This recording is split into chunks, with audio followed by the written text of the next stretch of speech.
Welcome to True Crime Garage. Wherever you are, whatever you are doing, thanks for listening. I'm your host, Nick, and with me, as always, a man who you and over 100 million more people can watch on TV this Sunday.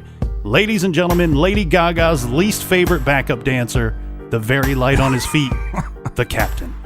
Thank you. It's good to be seen, and it's good to see you, and man, my legs are tired.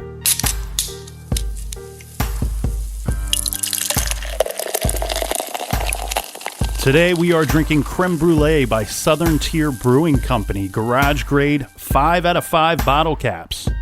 I absolutely love this. I had this for the first time last Friday night. It's unreal how they mask the 10% ABV with total dessert goodness. This tastes like creme brulee 100%. These dessert beers, though, I like to drink a little 5-ounce glass of these because, you got to watch out for these things. They taste so good, but they got so much alcohol, you don't want to put yourself into a bad situation.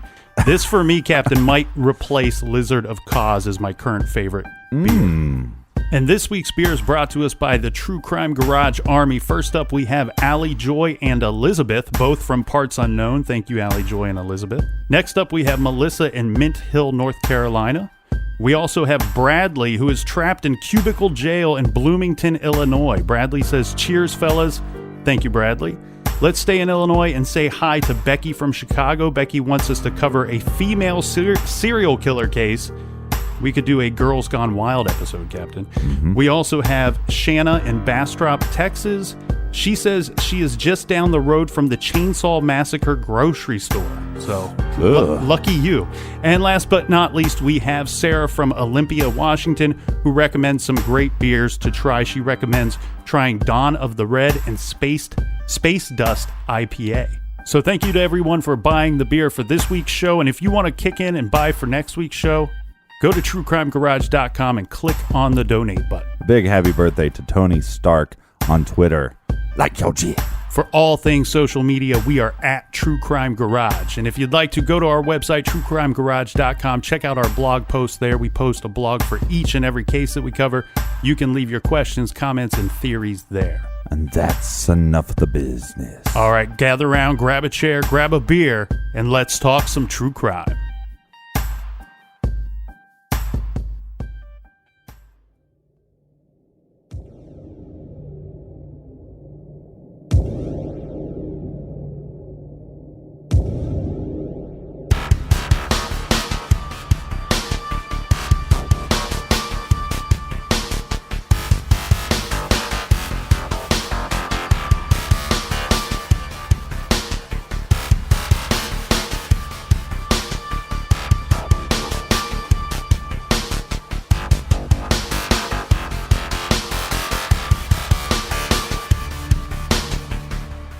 No trace yet of a missing 24-year-old Gwinnett County woman. Meredith Emerson disappeared with her dog while hiking in the North Georgia mountains on New Year's Day.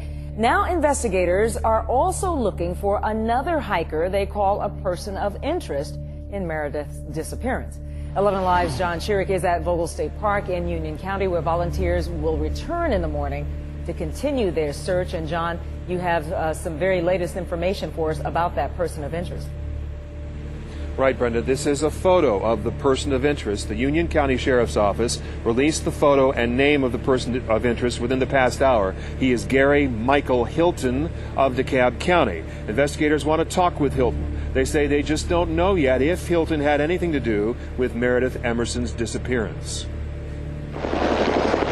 All day above Blood Mountain, the State Patrol's infrared detectors scanned for body heat below. On the rugged ground, there it is! Volunteers shouted Meredith Emerson's name. There it is! She vanished Tuesday afternoon during a hike with her black lab, Ella. Witnesses say Meredith encountered an older man on the trail. Police now identify him as 60-year-old Gary Michael Hilton of DeKalb County. He also had a dog, and now police want to find him too. They say he looked like he'd been camping in the wilderness for some time. What stood out about him, everyone said he had bad teeth or no teeth. I'm praying hard. Family and friends, Meredith's parents, on the trails searching with everyone else. They say Meredith is a martial arts student, an experienced hiker, tough. Let me tell you something. Meredith Emerson could do anything. She is feisty. She is strong. She's tiny and petite, 120 pounds. But let me tell you, I have every hope that if anybody could, she can run those mountains. Investigators are interviewing everyone close to Meredith in Gwinnett County, her home, and in her native Colorado. And they're interviewing everyone else they can find who knows her, trying to uncover any other reason she might have disappeared with her dog, leaving her car at the trailhead parking lot. We're following up on everything. We are following up about her life, about her friends. Now, they're not going to give up hope. I'm not giving up hope. I'm hoping there's a cave or an area where a helicopter couldn't see it, but these saints on foot can.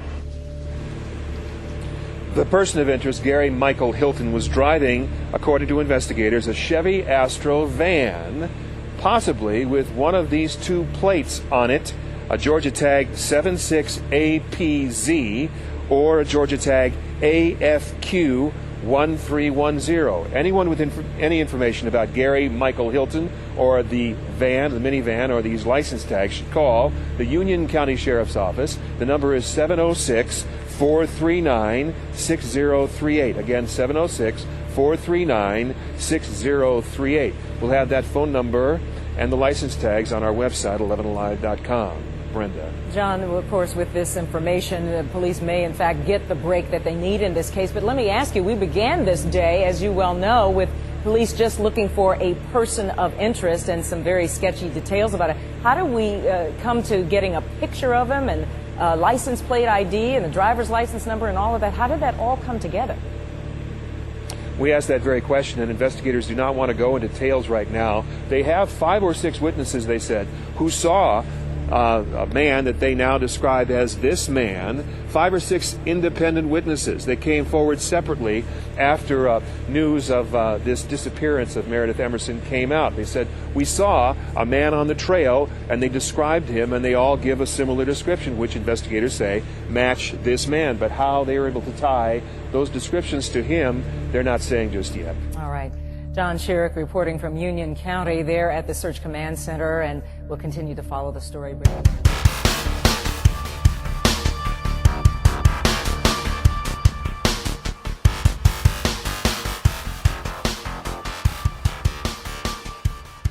This case starts off at a place called Blood Mountain, and we have a 24-year-old woman. Her name is Meredith Emerson, and she has gone missing.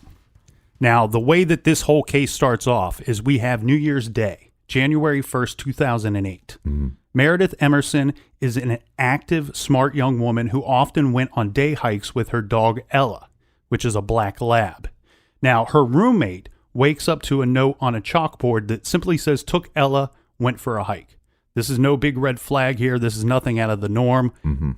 Perfectly normal situation. Now, the roommate was very busy with friends on New Year's Day and failed to notice that Meredith did not return home that night. It was not until the next morning that she started to think that something was up. Meredith was absent from work on January 2nd, which is a big red flag. She was not the type to miss work. And most hikers, most avid hikers, will leave a note that they're going hiking, but they normally leave some kind of information on where they'll be hiking at. Yeah, and that was not the situation here. You know, the chalkboard simply said, took Ella, went for a hike. Well, when her roommate finds out that she didn't come home and then she doesn't show up for work, they had a mutual friend that worked with Meredith. And she contacts the roommate and says, look, something's up here because Meredith didn't come to work today. It's at this point that the roommate and some of Meredith's friends start going through Meredith's belongings to try to figure out where she may have gone hiking that day. They do come across some materials leading them to believe that she would have taken the dog and gone hiking on Blood Mountain. Now, Blood Mountain is the highest peak in the Georgia section of the Appalachian Trail, and it's the 6th tallest mountain in Georgia. So this is a very popular hiking destination. Investigators go to Blood Mountain looking for Meredith, and they are a little taken aback from what little evidence they do find. But this is not pointing to anything good. This is not positive feedback that they're getting here. They find water bottles and a dog leash that they believe would have been for Ella belonging to Meredith. And in this same area on a trail, someone had reported finding a collapsible police baton. And we've all seen one of these before, you know. on the police officer's belt. Sometimes it looks like maybe the length of a pencil, but a little bit fatter. Yeah, this is an item that you would typically find on a police officer on their Batman utility belt. Yeah, and this took place of the old billy clubs. Yeah, or nightstick. But it would have the same effect, but it's much more portable. And you could, if you struck somebody with one of these objects, it's like being hit with a baseball bat. This is an item that comes into play very important later. Yeah, authorities now believe that Meredith went missing from this location and that she did not get lost or suffer some kind of accident, this evidence is pointing towards an abduction. And they are now asking for the public's help.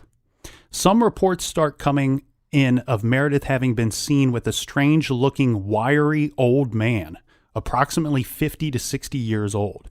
There was a photo given to police of a white van. This photo was taken the night before Meredith went missing, but in the very same area. So police are now thinking that this could be connected, and they release the information that they have received to the public. So a be on the lookout is sent out to the public with the white van, a man in his 50s or 60s, strange looking and wiry. This man may have had a red retriever dog with him. Well, this gets the police what they are looking for, because a man by the name of John Tabor, a business owner, calls police and says, "I believe the man you are looking for is Gary Michael Hilton. He used to work for me." Tabor's company sold and installed siding and windows, and Gary Hilton worked for Tabor selling siding for about 10 years. He tells the police that Gary Hilton is of that age group. Last time he had seen him, he looked extremely strange, saying something like Gary had told him that he had removed some of his own teeth using a pair of pliers. Gary drove a white Chevy Astro van and had a red-colored retriever dog named Dandy, and also carried a police-style baton with him almost everywhere he went. And he also knew that Gary, he loved to hike and he loved to camp, and he did this all the time. Sometimes he was going to parks and national forests daily to hike with his dog, or as he would call it, he's taking his dog for a walk. Well, not only did Tabor know that Hilton liked to carry a baton, police baton with him, but he also knew that he liked to hike at Blood Mountain. Yeah, specifically, that was one of his spots that he would go to. Yeah, and Tabor and Hilton's relationship is kind of estranged at this point. That's a very polite way to put it. And I'm sure that this is all information that he's giving to the police that doesn't come out in these news bulletins because, they can't give too much away. But talk a little bit about Tabor and his relationship with Hilton. They worked together for 10 years. Why don't they work together anymore? Well, I think there was some back and forth. Tabor was the businessman. He was the money. And Hilton was, basically the laborer, right? Yeah, he was more into the sales end of it. He prided himself on being, if you ask Hilton what his job was, he would tell you he was the number one salesman for the siding part of the business. This guy thinks fondly of himself, yes, to say the least. And so with Tabor, so I guess there's some discrepancy through their business endeavors, and Hilton believes that Tabor is not paying him the money that he's owed. So that's not where it stops there. It's not just, hey, I'm not going to work for you anymore. It's, oh, by the way, I'm going to kill you. Yeah. It sounds to me as if for some reason Hilton believed, because he was the quote unquote number one sales guy of all time for Tabor for these siding jobs that they did. He believed that Tabor owed him a bunch of money. And I believe the dollar amount was like $10,000. And Tabor shows up and he discovers that Hilton's not really doing a good job anymore. He's kind of a disgruntled employee. Right. And he's just letting things go. He's not really doing the work anymore after all these years. And not only that, he appears to either be on drugs or losing it mentally. We talked about that situation where Gary Hilton tells Tabor that he had removed some of his own teeth with a pair of pliers. Yeah. And it's at this point they get in this disagreement about the $10,000, and Hilton quits the job. But all the while he's saying, I'm quitting, but you owe me $10,000. And if you don't give me that money, well, I'm going to kill you. I'm going to shoot you. Yeah. And he is so fearful of his life that he actually goes out and buys a gun, buys multiple guns to protect himself. And for a possible attack from Crazy Hilton. Well, and the other thing that Tabor knows about Hilton as well as, he's known him for 10 years. And Hilton would often come to Tabor and tell these stories of these hikes that he would go on. And he said it was the same story every time, that Gary would go out on these hikes with his dog, and he would get into some altercation with some other hiker out in the woods. Normally about their dog. Yeah, he would get like very upset if people didn't have their dogs on a leash, or if they were letting them run wild, and he assumed that the dogs would attack them. On multiple occasions, he had been seen correcting, or what others would call beating, some of these other people's dogs. Right. And he would end up in these fights with other people. And Tabor said, it's the same story every time. That Gary Hilton tell me about this altercation that he got into, and Gary was always the victim. He always fled the scene and avoided some kind of physical altercation. Well, right. And first of all, Gary is very thin. He's looks fragile. He's wiry. Yeah, very wiry. But here's this guy that he believes that he's smarter than everybody. Oh, definitely. So not only is he smarter than everybody, but he's always in the right. He's always the victim. Mm-hmm. Again, we see that he is the victim, and the whole Tabor's not paying me enough money. You owe me all this money. I'm the victim. Then we get into this altercation. So again, this guy just, thinks the world of himself, and all, by the way, he's smarter than everybody. Yeah. Now, here's a strange thing, Captain. This is on the third day of Meredith's disappearance, or her, presumed abduction. Right. Gary Hilton makes a phone call from a payphone at a diner. And the strange thing here is, who does he call? He calls John Tabor. Right. And a guy that he hasn't talked to in years. Yeah, and he's unaware that John Tabor has contacted police and said, you might be looking for this guy regarding this girl's disappearance.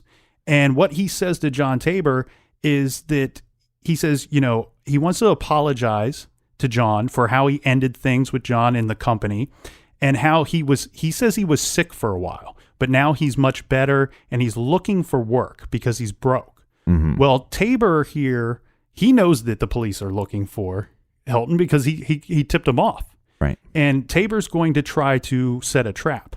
Tabor agrees to throw Gary some work, and he's going to leave him a little money to help Gary out. Yeah, about $800. You're exactly right. He's going to leave a check for $800, and he's going to leave it at this one of the company's properties. Yeah, it was a rental property, and Gary Hilton actually lived there for a while.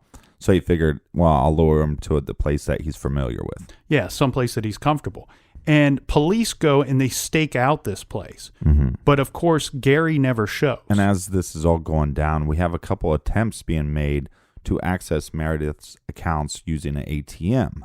Now, the police aren't for sure that Gary Hilton is our guy, but they're pretty sure.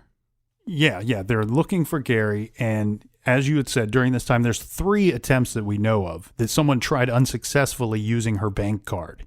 And this is going to give everybody hope that Meredith is still alive and still with us because these attempts are unsuccessful. If somebody has taken her and is holding her for the purpose of robbing her, they need to get her PIN code so they can extract money. And this has not happened.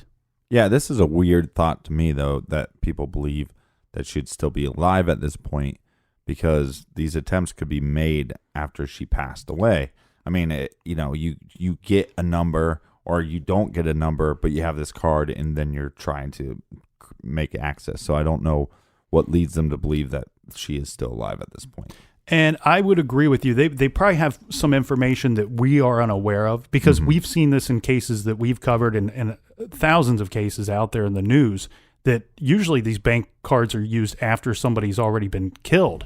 Right. I think that the thing here is that these attempts were made at multiple different ATMs.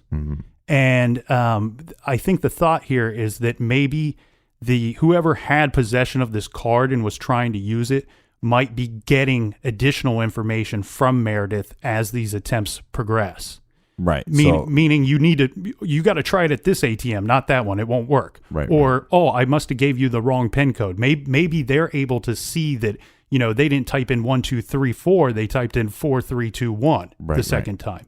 That's my guess. So if there was different locations, if there's different codes being used, that possibly that leads to the fact that she's still alive and giving this person information. That's what you're saying. Yeah. And on January 4th, there's a woman at a supermarket parking lot. This is in Forsyth County, Georgia. A woman at a supermarket parking lot finds a black lab wandering around. She decides to take the dog to an animal clinic, and the dog is chipped. It has one of those identification chips in it. Yeah. And the dog is quickly identified as Ella, as Meredith Emerson's dog, the missing 24-year-old woman's dog. Well, now we have the dog. We have Meredith's dog. And we have this person driving around all over trying to use the ATM cards. Right. And so now we can assume that she is just not lost, right? We have more than, we have the pieces that we found at Blood Mountain, the piece of evidence, that were just dropped by who knows. And now we have Meredith's dog. So now we can definitely assume that she's just not lost somewhere. Right, that she's been taken and she's been held. And even though I don't have the distance right in front of me between Blood Mountain and where the dog was found, but from my understanding, it was a considerable distance. And, the Meredith has been missing for a few days, so it's not inconceivable that the dog could have traveled that, but it's very highly unlikely. So they find this dog in the supermarket parking lot. They've identified it as Meredith Emerson's dog. And around this, in the same area, is where they are able to trace the phone call that Gary Hilton had made earlier to John Tabor. And of course, they're aware of this phone call because John Tabor set up the trap and they were staking out the apartment or the home trying to right. So now we have this solid evidence that we believe that she was abducted, no doubt. And now we have more solid evidence that, hey, Gary is our guy. Yeah. This weirdo that likes to pull his teeth out with, he's an amateur dentist. Is the one that's responsible for this. Yeah, and so we know that, and we also have a general area where we think that Gary would be, or Meredith would be, because we found the dog, we got the phone call. So police are going to start scavenging that area. They're going to start searching that area. And within the vicinity of that phone call and where the dog was found, they find some very disturbing items in a dumpster.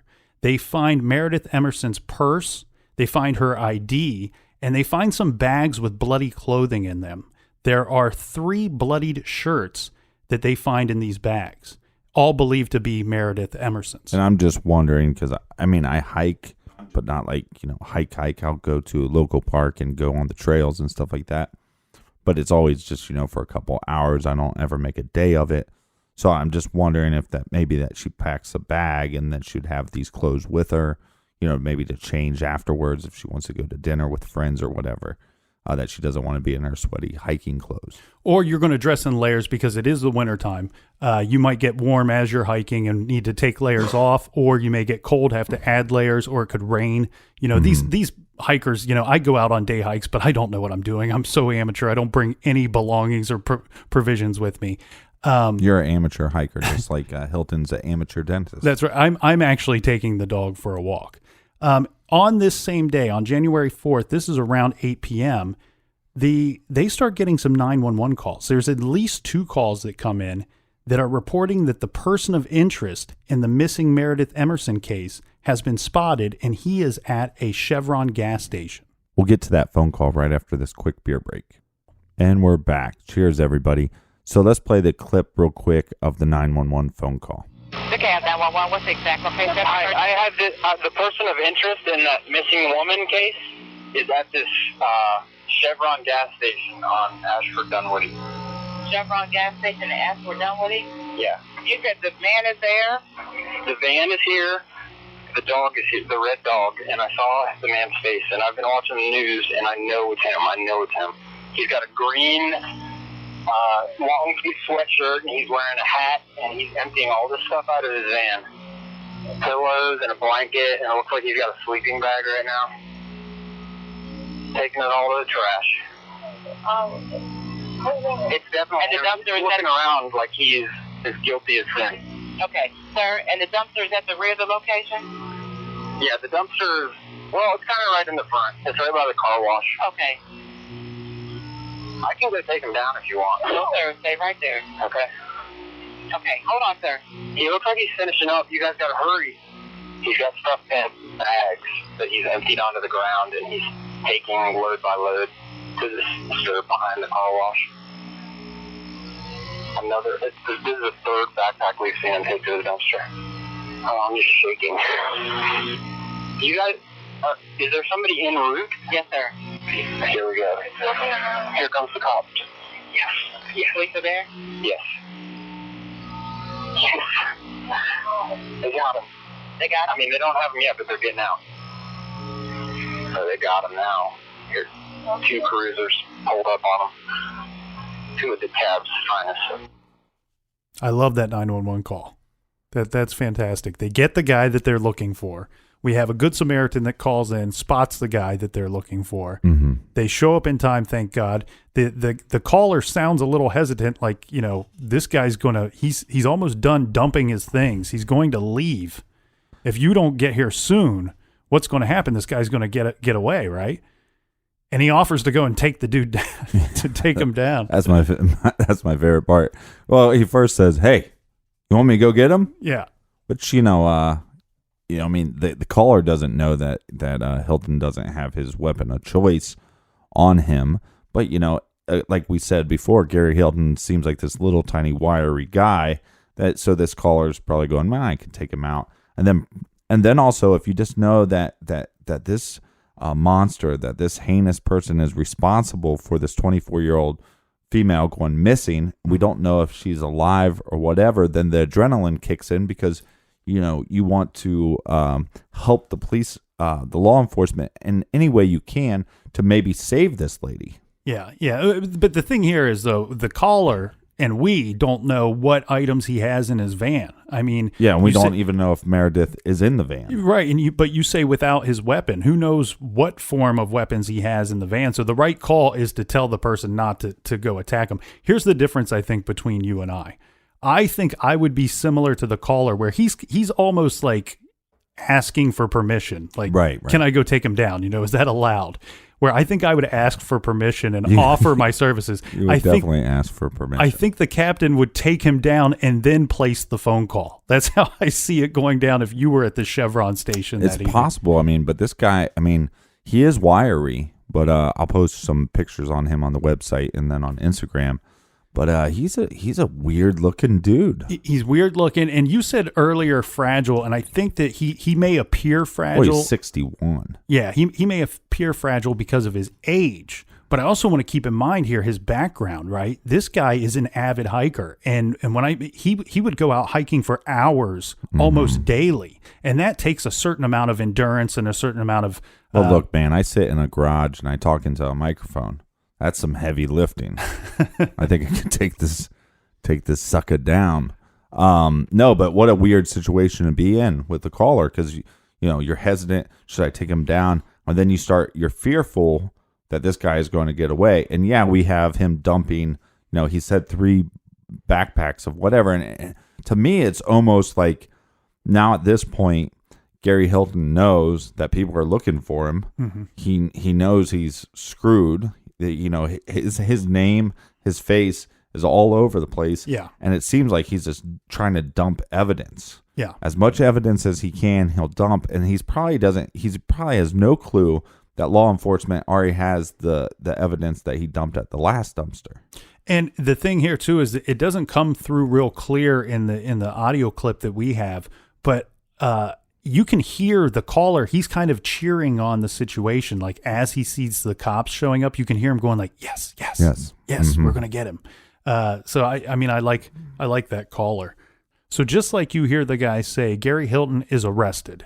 And I believe they originally hold him on some kind of vehicle charge, and we'll go back to that in a little bit. But the situation is here, through what they find in his van, what they find in the dumpster. Yeah. And both dumpsters. Yeah. And the items collected at Blood Mountain, along with eyewitnesses saying, that is the guy that we saw with Meredith Emerson at the time, that they present Gary with this evidence. And Georgia has the death penalty. And very quickly, there's a little back and forth, and he wants to strike a deal. He wants them to, I will tell you what happened, and I will lead you to Meredith's body.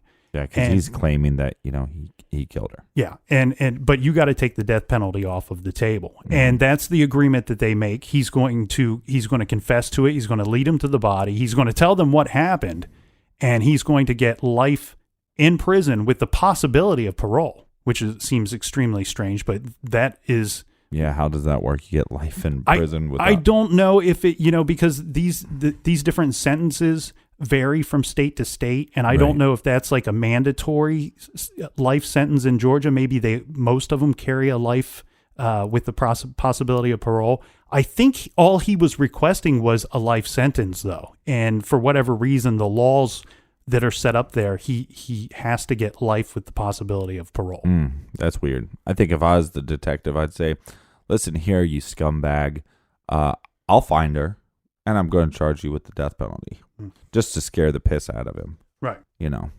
So, of course, now we have Gary. He's in custody, and he's, we're going to see this situation. It's very much like you would see in like the movie Seven or whatever, where he's shackled, he's in handcuffs.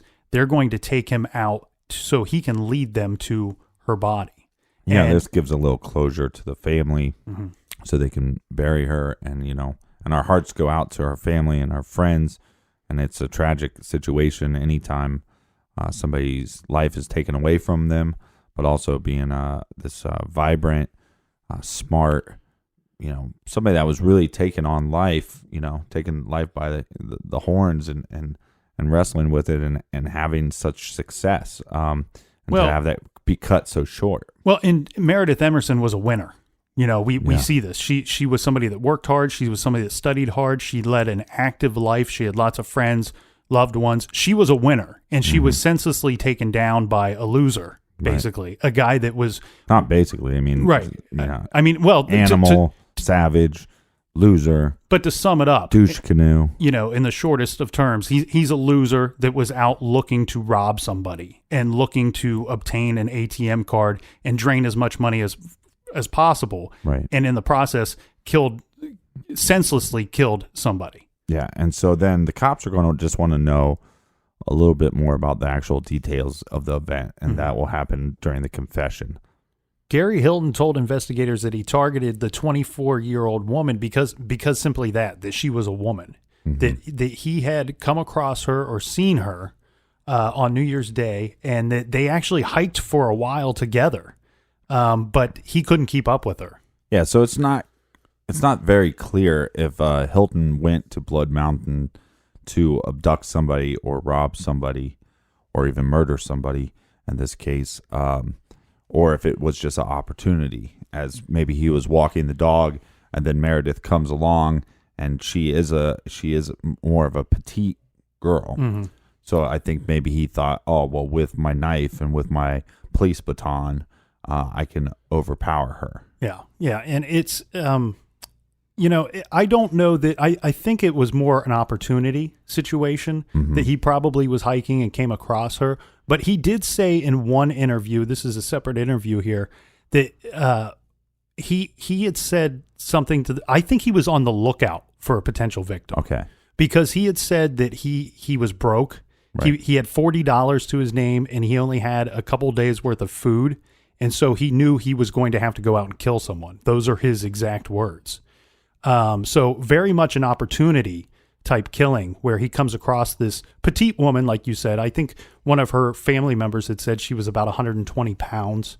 So he sees this woman that he thinks he can easily overpower with these weapons. But surprise, surprise to him is that Meredith, not only is she an avid hiker and is in good physical health, but she's also a blue belt in jiu-jitsu, I believe. Yeah. Well, I think she was familiar with several forms of martial arts. Yeah, so she is going to put up a fight against Hilton. Yeah, he says that when he couldn't keep up with her on the trails, that at some point she had turned back to come back down the trail, probably looking for him or asking him if he needed any help, being the good person that she is.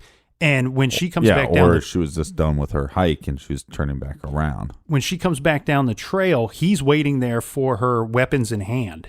And immediately he's going to demand her ATM card. And he says that she immediately went on the defensive.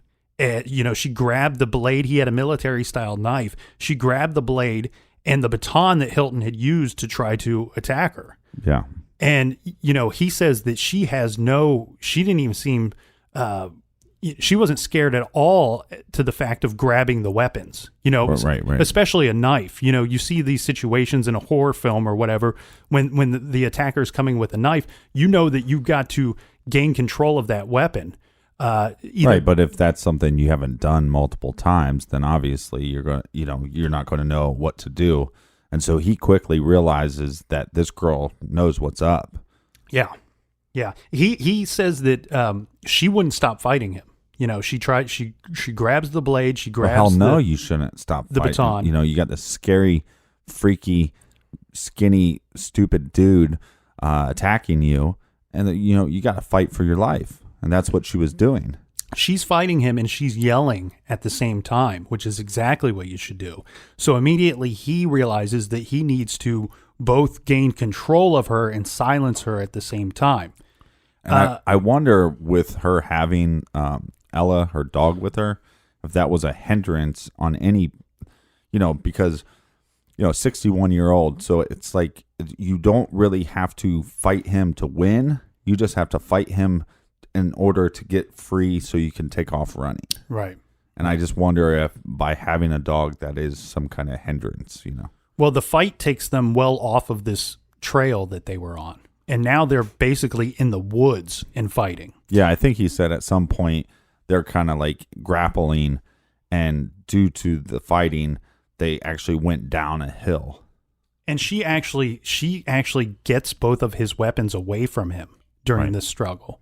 And they're down the hill, and this is where he needs to gain control of her, and he does this by punching her in the face. And he says he blackened both of her eyes, possibly breaking her nose. But in the process, he had broke his hand doing so in the fight. Well, and also, she has some training in some martial arts, but how much actual sparring has she done?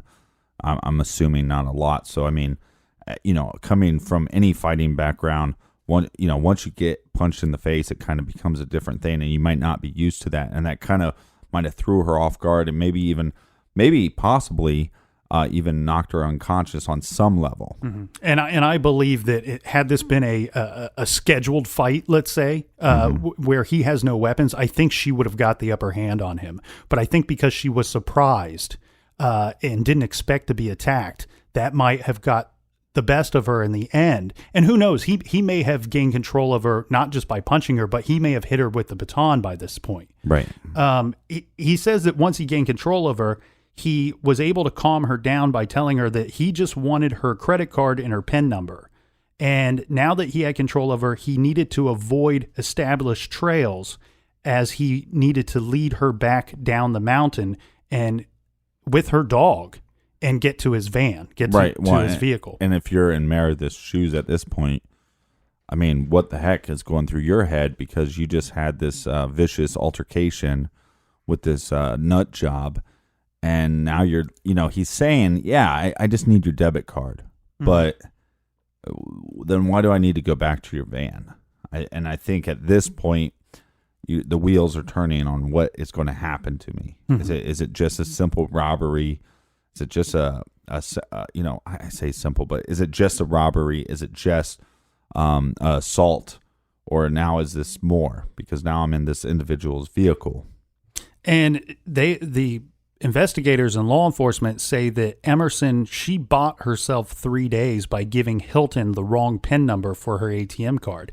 And she told him each time that these numbers are correct. I don't know why it's not working, or you do need to go to a different ATM machine. She's buying her time. Well, and a lot of people probably at this point go, well, she fought him at the mountain, right? At Blood Mountain. Then why is she not fighting anymore? Mm-hmm. By this point, once they get back to the vehicle, Hilton can just lie to her, which I believe he does, because I don't believe he has a gun, but he explains to her that I have a gun. Mm-hmm.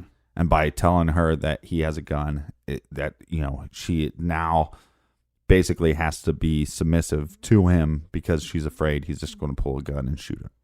Well, and you're right. They did find several weapons in his vehicle, and he probably used those to keep control of her. One of those items was an air gun, like a BB gun. Right. I don't know, because some of these BB guns look very much like a toy, and sometimes they look very much like a real gun. And if you have no knowledge of guns, then you would probably just have to assume. I mean, this nut job just attacked you while you're hiking with your dog, and this nut job was hiking with his dog as well. So, at this point, you just have to believe whatever he's saying. Yeah, and if you never get a good look at this BB gun, if he decides not to show you the full piece, maybe you have to believe it's a real gun. A lot of those guns you can't really tell from the side. It's really just when you're looking down the barrel where you would notice that something's off. Yeah. Yeah. Now, remember the phone call that we said was made, that he had made from the diner when he called John Tabor to ask him for money? Meredith was still alive at this time. She was being held captive in his van. And he had said that he used like one of those long chains and had chained her basically around her neck to secure her to the inside of the van. So she's still alive out inside the van in the parking lot of this diner while he's inside making this phone call. Yeah, but that's just horrific, I mean, you're chained into this, shitty Astro van. And at some point, he decides that he's going to have to kill her. This is not working out for him. He's trying to get the money from the ATM machines. This is a no-go for him. Well, he says in an interview, like, to him, it's common knowledge that if you abduct somebody, the only way to not get caught is by murdering this person. Yeah. He says it's basic math. If you take someone, you either kill them or you get caught. And at this point, when he does kill her, he says that he didn't know that the police were looking for him. He actually says that on one of the days that he was holding her captive, he had seen a newspaper. And he noticed, I wonder if this was the second day that he had taken her, because remember the friends were not really aware that she was missing until some part on that second day. Right. So she would have been reported missing on that second day. He would have already had her for maybe 24 hours at this point. And so this might not have hit the newspapers until technically that third day that she was held captive. Right. And at some point he says, he sees a newspaper. There's no mention of Meredith Emerson's name in this newspaper. And he says to her that they had a conversation about, they're not even looking for you. Your name's not in the paper. If they were looking for you, your name would have been in the newspaper. Right, and, but this may have been a taunt. Right, but this is just a lonely piece of shit individual that for some reason, Mr. Always Right, Mr. So freaking intelligent, right? That's what this guy thinks he is. He thinks he's the number one salesman of all time. He's God's gift to this green earth. And so this is his way of going, look, nobody gives a shit about you. Well, because nobody gave a shit about you, Like nobody gave a shit about Gary Hilton because he was a horrible individual. He was not nice to people. He didn't have friends. He was a loser. And so he was then, reflecting all his inner turmoil and all the stuff that was going on wrong with him and saying, look, nobody's looking for you. Nobody loves you. Mm-hmm. Yeah, and the other thing here too is this is another newspaper. This is on the final day on January 4th when the morning that she was still alive. He had killed her some point that morning. But he had said that he later that day had seen a newspaper and his face was on the front page. Right. This is after they're looking for him. They've already identified him as the number one person of interest in this missing girl's case. Right. Which he's probably thinking, how the hell do they know? But maybe he's also thinking that somebody saw him while they're hiking. And he says, that, I would not have killed her had I seen that newspaper instead of that afternoon if I would have seen it that morning.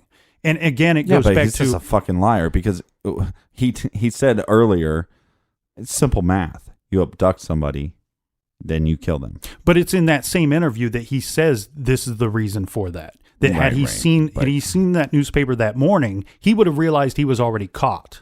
And what he was saying was that... Oh, so he's saying if he would have known he was already caught, that he wouldn't have killed her? That he would have released her. Right. And because now you have a kidnapping charge instead of a murder charge. Right. And his thought was that, as he said, it's simple math. When you take someone, you either kill them or you get caught. Now, if you're already caught, meaning they already know who did this, then you don't kill them. It makes no sense, according to him. Yeah, I mean, this guy is just, he's a lunatic. I mean, and then the other thing that he did was when he chained her up and basically went back to his van to get, a crowbar or something. Mm-hmm. But when he chained her up to this tree, he basically said, I'm going to let you go. Mm-hmm. So, poor Meredith actually thinks that, hey, maybe this whole ordeal is over with. Well, and she actually starts to think at some point that he has tied me to this tree or chained me to this tree, and now he's not coming back. Right. This is his way, I guess, of letting me go or chaining me to this tree and just walking away. Right, and then he comes back and he murders her with the crowbar. Yeah, and of course he waits till she's not looking, and he's taken her from the tree, and they're walking, and he basically from behind he attacks her with that tire iron, hitting her over the head. But there were several things that Meredith did that if she didn't do, Gary Hilton might have got away with all this. Yeah, and it's the stuff of heroes, right? I mean, she defends herself to the point where she's able to take these weapons off of him in the middle of an attack. Mm-hmm. I mean, that is so incredibly brave of her, first of all. And second of all, like you said, it leads to his capture. So had that baton not been found, that was found on a trail that the other hikers were walking up and down, and they reported it to law enforcement. And here's the thing. And then also once once her friends and family report her missing, they then come back and they find the knife. Right. So we find multiple weapons, and now at this point the cops are going, "Hey, there's something up."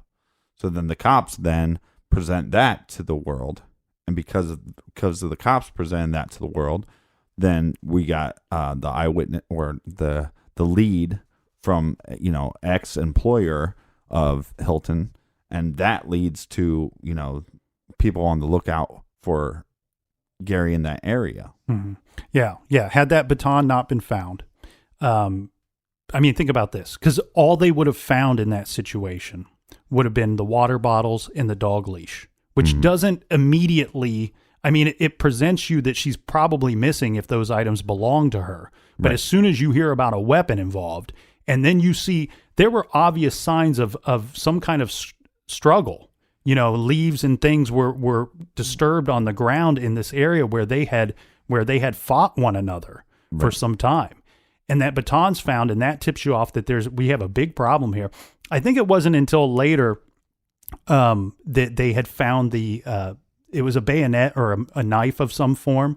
They ended up using like a metal detector because it was kind of, as I said, the ground was disturbed and it was underneath leaves and debris and such that it wasn't obvious to anybody in the area. But once they found those weapons, because of her bravery, is what tipped them off and what sent Gary Hilton on a path to life in jail. Well, and the other thing though too is that she kept giving him the wrong information on the debit cards or the ATM cards, and again, it's one of those things where if she would have, depending on her actions, he could have just killed her, and just been done with it. And then he just drives away. Yeah, he could have been long gone. But the fact that, she basically kind of keeps up this struggle for, 4 days or 3 days, then it's like it accumulates into him being caught. Mm-hmm. I want to talk real quickly here about this vehicle charge, because remember earlier we had said that when Gary Hilton was picked up at the Chevron gas station, right? The Good Samaritan had called in. They arrest him because obviously he's a person of interest in this disappearance case, and they had found bloody clothes earlier. But they actually arrest him, and I believe they held him on a vehicle charge.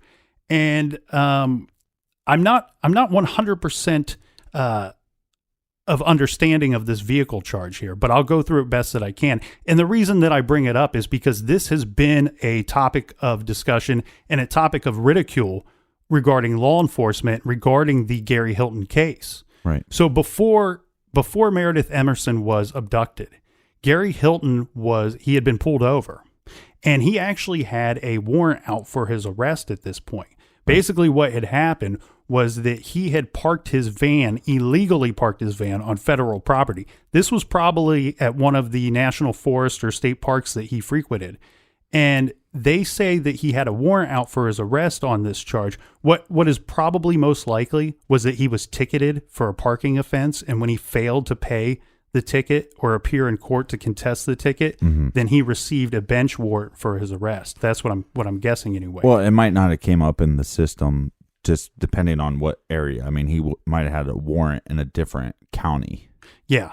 So if he's if he's in one county, gets the warrant, the other county, it might not show up in their records. And the reason why they've caught a lot of flack for this was because he's pulled over, they run a check on him for whatever reason, this doesn't come up in the information. So of course the thought here is that if someone had not dropped the ball, then Meredith Emerson may still be alive. He may have never had the opportunity to abduct her. Yeah, but I don't know. I think that's putting a lot of, again, just the way the system works and how they put it in the system for the officer to check. I mean, was it something that he missed? Again, who knows? I mean, because then they arrest him, he gets out of jail, still goes to Blood Mountain, still finds Meredith. She's still, I don't think you can put that on that officer. Or goes to the National Forest on a different date, finding a different victim. Exactly. And I think the other thing too in this case is how hard it would be for the detectives involved. I know that the lead detective, it was his last case that he's ever done. And so you have this, most of these detectives have daughters or have sisters or whoever, mothers, and you fear for this girl's safety. And as she's missing, and once you now know that she's not just missing, but possible abduction, now we need to find her before she dies. If she's not already dead yet. And so that the mind fuck that would be as a detective. You know what I mean? Well, they're waiting for a call to come in. I mean, they've done everything that they could. They've put everything out to the public. They receive feedback from somebody that knows this individual, that now they have a suspect. Well, but you're not waiting for a call. That's what I'm saying. You're not, because you also have the license plates of these vehicles. Right. So that's what I'm saying. It's just you're horrible. You're actively investigating. You're following every lead that you can. But ultimately, I'm telling you interview those detectives. In the back of their mind, they're always going, we're waiting for a call, because we've pushed this stuff out to the public for good reason. We need as many eyes on this situation as possible. We need somebody to spot this guy, spot this van, see the dog, make a phone call. You're not sitting there on your hands waiting for a phone call. You're actively investigating, but the best chance of catching up to this guy is somebody in the public seeing him and making. Well, yeah, or another cop seeing it.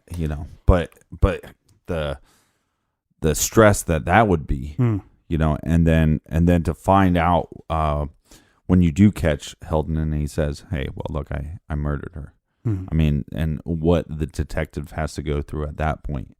Because, and the detective said, too, that, for whatever reason, Meredith Emerson's parents, for some reason on this case, they normally withhold a lot of evidence from the family or hold back a lot of stuff that was going on with the case. They actually presented a lot of this stuff to the family as it was happening. Yeah, I believe he said something to the fact, like, after he had met her parents, it was quickly decided between him and the other detectives that they were going to share every bit of information. Right, we can't hold it back. I mean, probably their person, the good nature and the personality of her parents is probably a big part of that. But the other thing too is you have a situation here where it's practically obvious from the get-go that this is not a family situation. This is not a family abduction or a family attack. This is not. You don't need to look at those parents or family members as suspects.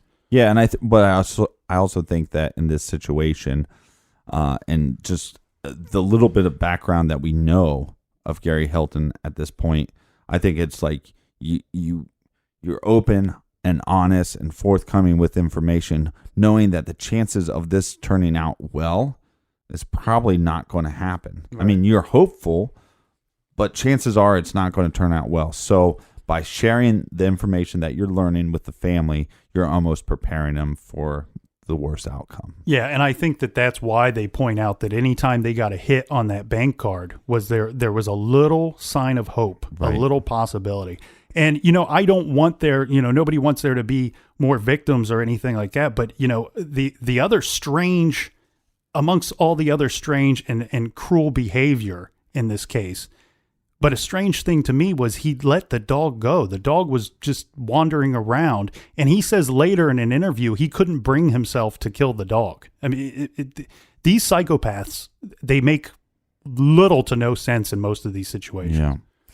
And then the other sad thing, I mean, kind of the closure of the confession and everything is when they do find her body. I mean, she is headless. Mm-hmm. I mean, he did decapitate her, and he basically makes claims that he did so because it was about identifying the body. Yeah, it was for forensic purposes. He wanted her not to be identified. Again, I think this goes back to this idea that he thinks he's going to be able to eat, because even when he sees himself in the paper and all that stuff, I still think he thought he can outsmart everybody.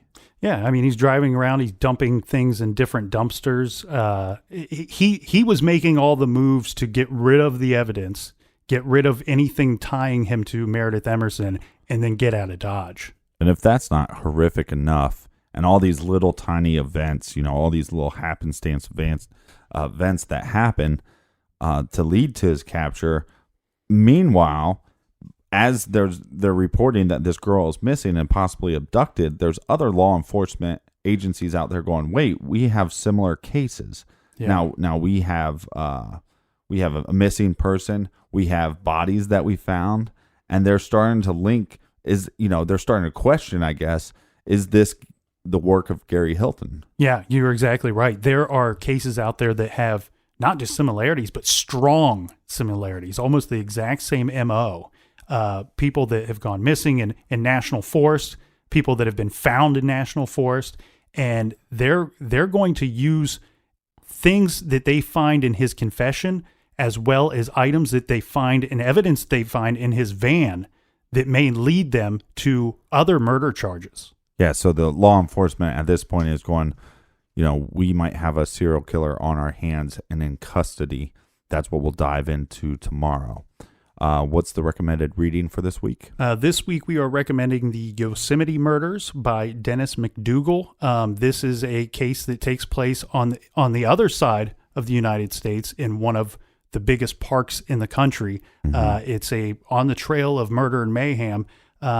By Dennis McDougal. It's the Yosemite Murders. And you can pick that up by going to TrueCrimeGarage.com and check out the recommended page. We have several books on there as well as some movies, and you can use our Amazon banner to pick up any of your true crime books or movies. And thanks so much for listening. Thanks so much for telling a friend. The support the last year has been overwhelming. And we just keep, we talk so much. There's so much in this case, and there's so much that involves other cases and a couple big profile cases that are pretty big in the true crime world that people think possibly Hilton is linked to, and we'll discuss that tomorrow and kind of go into a little bit of backstory with Hilton as well. But again, thanks for listening, thanks for telling a friend, and much love. And until tomorrow, be good, be kind, and don't litter. And don't schmitter.